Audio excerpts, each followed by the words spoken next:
Хүндрэлтний уналт ба авралын төлөвлөгөө.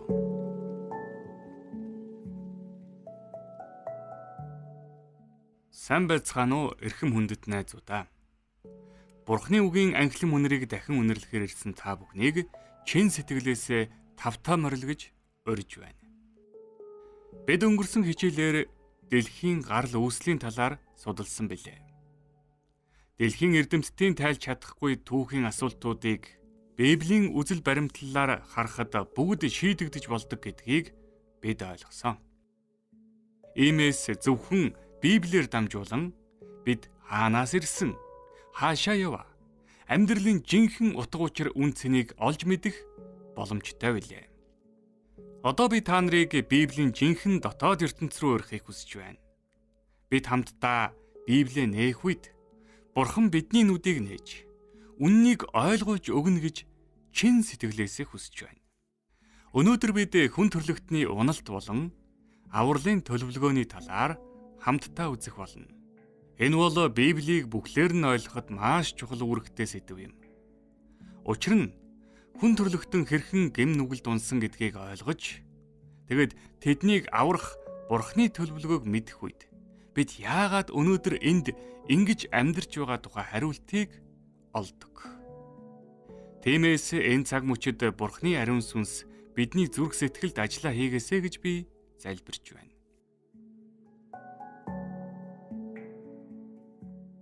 Юуны өмнө ийм нэг асуултаар эхлэе.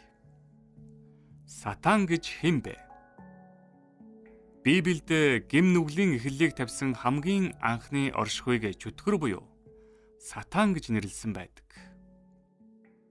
Адам, Ева хоёр Эден цэцэрлэгт нүгэл үйлдсэн нь Сатаны мэхлэлтээс болсон билээ. Тэгвэл хүмүүс ингэж асуудаг.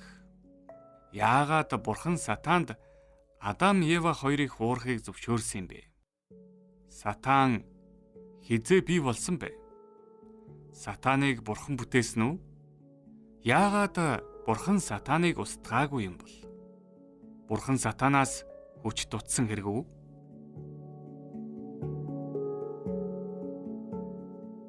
Энэ хичээлийн цагаар дамжуулан та бүхэн эдгээр асуултуудад тодорхой хариултыг олж авах болно. Эдгээрт хариулт олсноор та бүхэн хүний уналт болон хүн төрлөختнийг аврах Бурхны арга замыг гүн гүнзгий ойлгох боломжтой болно. Тэгэхээр эхлээд Сатан гэж хэн бэ гэсэн асуултад хариулъя. Аяа үүрийн хүү Гэлбат цолмон. Чи яаж тэнгэрээс унав? Үндэстнүүдийг дордуулагч чи хөсөр хаягдлаа. Исая 14:12. Энэ ишлэлд үүрийн хүү Гэлбат цолмон гэдэг нэгэн амьд оршихуйг дүрсэлсэн байна.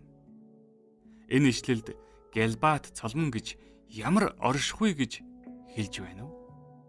Аяа үүрийн хүү Гэлбат цолмон. Чи яаж тэнгэрээс унав? Үндэстнүүдийг дордуулагч чи хөсөр хаягдлаа. Исая 14:12. Тэгэхэр үүрийн хүү Гэлбат цолмон нь тэнгэрээс унаж газар дээр хаягдсан оршихуй гэсэн үг юм. Тэгвэл тэнгэрээс унсан энэ оршихуй хэн байсан юм бол? Иесусийн хэлсэн үгнээс бид түүний хариултыг олж болно. Иесус айлдахдаа би Сатаныг тэнгэрээс аян адил унахыг харлаа гэв. Лук 10:18. Тэгвэл тэнгэрээс газарт унсан нь өөр хинч биш, харин Сатан байжээ. Тэгэхэр үүрийн хүү Гэлбат цолмон гэдэг нь Сатаныг дүрсэлсэн үг байсан юм. Дараах ишлэлд Сатаны зүрх сэтгэлийг илчилж байна. Чи зүрхэндээ би тэнгэрт гарна. Би Бурхны оддын дээр сэнтигээ босгоно. Би умардын хамгийн чандад чуулганы уулан дээр заларна. Би үйлсийн орой дээр гарна. Би өөрийгөө хамгийн дээд нэгэн мэт болгоно гэсэн. Исая 14:13-14. Энэ нь юу гэсэн үг вэ? Энгийнээр хэлвэл тэр өөрийгөө өргөмжлөн Бурхны оронд түүний сэнтид суухын тулд тэрслэн боссон гэсэн үг. Бид Сатаныг ихэвчлэн Люцифер гэж нэрлэдэг. Учир нь үүрийн цолмон гэдэг үгийг англи Библиэд Люцифер гэж орчуулсан бөгөөд Монгол хэлээр Люцифер гэж дууддаг. Люцифер нь тэнгэр элчүүд дундаа өндөр байр суурьтай тэнгэр элч байлаа. Гэвч тэр зүрхэндээ бардам зан тээж бусад тэнгэр элчүүдийг хуурч бослоо өдөөс юм. Энэ тухай илчлэлтийн номд дараах байдлаар бичсэн байдаг. Тэнгэрт дайн болов. Михаил болон түүний тэнгэрлэгч нар луутай тулалдлаа. Луу болон түүний тэнгэрлэгч нар тулалдаад тэдэнд хүч дутсан бөгөөд тэдэнд тэнгэрт байх газар олдсонгүй. Өнөөх асар том луу буюу бүх ертөнцийг мэхлэгч диавол буюу сатан гэгддэг хуучны могой доош хаягдав. Илчлэлт 12-ийн 7-оос 9.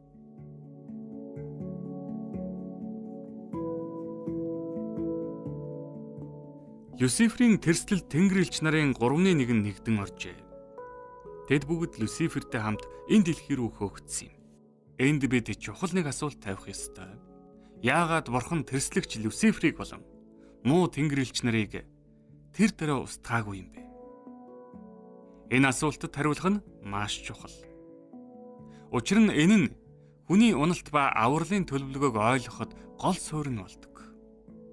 Тэгвэл яагаад бурхан тэднийг тэр дорн устгаагүй юм бэ? Учир нь сатан бослог гаргахдаа бурхан хайр биш гэж мэдэгдсэн юм. Люцифер өөрийгөө өргөмжилж чадахгүй учраас бурханы зан чанарыг бусаддаа буруугаар ойлгуулан дордуулах гэж оролдсон билээ. Тэр тэнгэр элчүүдийг бурханы хайранд эргэлзэхэд хүргэсэн. Бурхан хайр биш учраас тэнгэрийг захирч буй хайрын хууль өөрчлөгдөх ёстой гэж тэр мэдэгдсэн. Иймээс бүх тэнгэрийн гол асуудал нь бурхан үнэхээр хайр мөн үү гэсэн асуулт болсон. Тэнгэрлэгчүүд болон бүх орчлон бурханыг хайр гэдэгт итгэж дагаж ирсэн боловч тэр хайрын гүн, өргөн, өндөр нь бүрэн илчлэгдээгүй байсан билээ. Тиймээс сатаны үгэнд хууртан түүний талд орсон тэнгэрлэгч нар гарч ирсэн юм. Ийм учраас бурхан тэрслэгч сатан ба түүний тэнгэрлэгчүүдийг тэр дээрээ устгах боломжгүй байлаа. Хэрвээ тэгвэл ирээдүйд мөн адил Люцифер шиг бодол тээх өөр тэнгэрлэгч гарч ирэх аюултай байсан юм. Тиймээс бурханы хайр бүрэн илчлэгдэж, орчлон ертөнцийн бүх оршигчид бурханы хайрын талаарх эргэлзээгээ бүр мөсөн арилгасны дараа л сатан болон түүний дагагчдыг бүр мөсөн устгах боломжтой болох байв. Ийхүү сатан тэнгэрт байр суурь алдаж, газар дэлхийд бууж ирсэн бөгөөд энд Адам Ева хоёрыг хуурж мэхэлсэн билээ. Тэр могоог ашиглан Еваг хуурсан. Могоо эмэгтэйд энэ цэцэрлэгт байгаа аль ч модноос идэж болохгүй гэж та нарт бурхан үнэхээр хэлсэн үү гэж асуув. Могоо эмэгтэйд та нар ерөөсөө өгөхгүй. Та нар түүнээс идсэн тэр өдөртөө л нүд чинь нээгдэн бурхан шиг болж сайн мууг мэдэх болно гэдгийг бурхан мэдэж байгаа гэжээ. Эхлэл 3:1-4-5. Сатан Еваг бурханы тушаалыг буруу ойлгоход хүргэсэн. Тэр ингэж хуурсан. Бурхан тэр жимсийг та нарт өгөхийг хүсэхгүй байгаа юм. Өөрөө л авах гэж байгаа юм. Гэтэл чи тэрийг идчихвэл нүд чинь нээгдэж бурхантай адил болж чадна. Нэг идээд үзтээ. Би худлаа ярихгүй. Үнэн шүү. Нэг амсаад үз. Ийхүү Ева могооны худал үгэнд хууртан жимсийг идэж дараа нь Адам дөгч идүүлсэн билээ.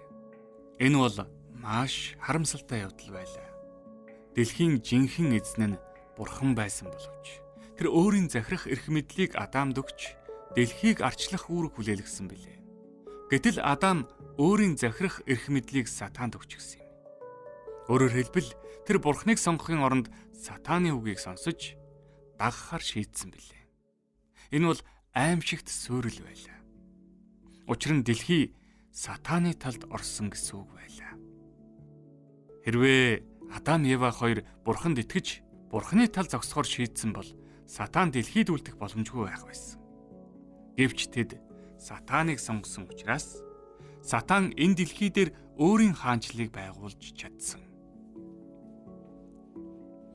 Тэр Адам Ева болон бүх хүн төрлөختнийг барьцаалж бурхантай илүү том тэмцлийг үргэлжлүүлэх боломжтой болсон юм. Тэр тэмцлийн гол утга нь юу байсан бэ? Сатаны гол мэдэгдэл нь юу байсан бэ? Бурхан бол хайр биш. Энэ бол түүний тунхагласан мэдэгдэл байсан юм.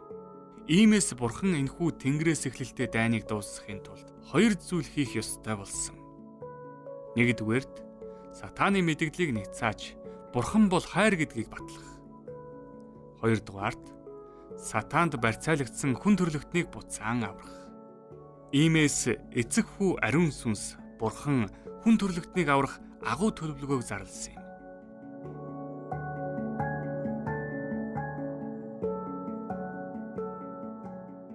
Энэ төлөвлөгөөний эхний амлалт нь Эхлэл 3:15-д гардаг. Би тэр эмэгтэй та хоёрын хооронд бас чиний үр тэр эмэгтэйн үрийн хооронд дайсагнал үүсгэнэ. Эхлэл 3:15. Энэ бол Бурхан могоод буюу Сатаанд хэлсэн үг юм. Эмэгтэйн үр чиний толгойг бут зохино гэж тэр айлдсан. Тэгвэл энд дурддагдж буй эмэгтэйн үр гэдэг нь хизээ нэгэн цагт Евагийн үр удмаас төрж энэ дэлхий дээр ирэх Иесус Христийг илэрхийлж байсан юм. Бурхан өөрийн хүүг энэ дэлхийд илгээж хүүн Сатаны толгойг бяцлана гэж тунхаглаж байна. Гэвч та ингэж асууж болох юм. Иесус загалмаа дээр цовдлогдсон нас барсан биз дээ. Тэгвэл Сатан ялсан биш үү? Үгүй ээ. Харин ч эсрэгээрээ загалмайн цовдлол бол Иесус хүн төрхийг олж энэ дэлхий дээр ирж могоон толгойг бүр өмсөн бяцалсан үйл явдал байсан юм. Үүнийг 3 өнцгөөс ойлгож, нэгдүгээрт гэм нүгэлгүй Есүс загалмайд цовдлогдсон амиа өгснөөр Адам Евагийн нүглийн төлөөс төлөгдсөн. Ингэснээр хүн төрлөختөн аврагдах боломжтой болсон. Ийхүү Бурхан Сатаны гараас биднийг булаан авч бүх хүн төрлөختнийг Сатаны боолчлоос чөлөөлж алдагдсан байсан мөнх амиа эргүүлэн авах боломжийг олгосон. Хоёрдугаарт орчлон ертөнц бүхлээрээ мөн Тэнгэр элчүүд ч 6000 жилийн турш Сатан энэ дэлхий дээр ямар аимшигтай нүгэл үйлдсэнийг харсан. Тэд мөн Иесус энэ дэлхий дээр ирэх үед Сатан хэрхэн түүнийг хөнөөх гэж хичээж байсныг харсан. Сатан Иесусийн амьдралаас ямар нэг сул талыг олох гэж бүх бузар аргаа хэрэгэлсэн боловч хайраас өөр ямар ч нотлогоо олж чадаагүй. Тэгэд эцэст нь түүнийг цовдлсон юм. Энэ бүх үйл явдлыг орчлон ертөнц даяараа харсан бөгөөд Сатаны бүх худал хуурмаг нь илчлэгдсэн. Ингээд тэр дахиж хизээч Бурхны өршөөлийг хүртэх боломжгүй болсон юм. 3 дугаарт загалмайн цовдлол нь Бурхан үнэхээр хайр мөн үү гэсэн асуултад мөнхөд үл өөрчлөгдөх Бурхны хайрын талаар хариултыг өгсөн билээ. Орчлон ертөнц бүхлээрээ загалмаа дээр тэдний итгэдэг Бурхны хайр нь ямар агуу болохыг маш тодорхой харсан.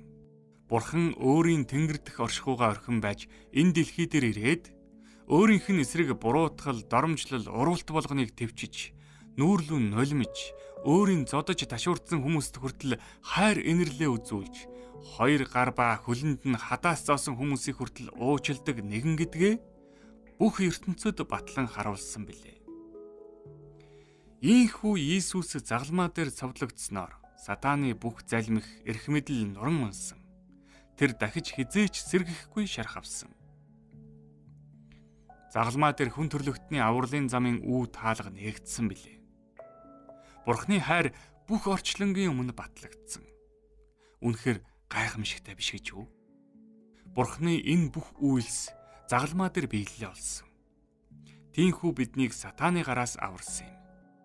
Гэвч Бурхан хайр учраас өөрийн хайрыг хэн нэгэнд хизээч хүчилдэггүй, бас тулгадаггүй.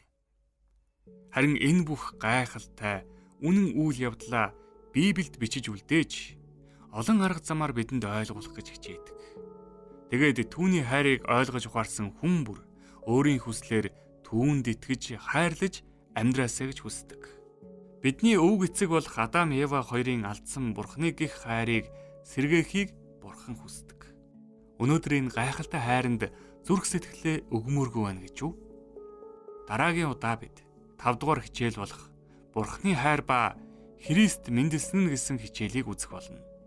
Энэ удаа бид өргөн утгаар Бурхан ба Сатаны хооронд болсон тэмцэлдээнийг харсан бол дараагийн удаа хүн төрлөختнийг аврах Бурхны хайрыг илүү дэлгэрэнгүй судлах болно. Ялангуяа Бурхан яагаад заавал сайн мууг мэдүүлэгч модыг бүтээсэн болоо гэж сонирхож буй хүн бүр дараагийн хичээлийг алдаж болохгүй шүү. Дараа уулзтлаа. Түр баяртай.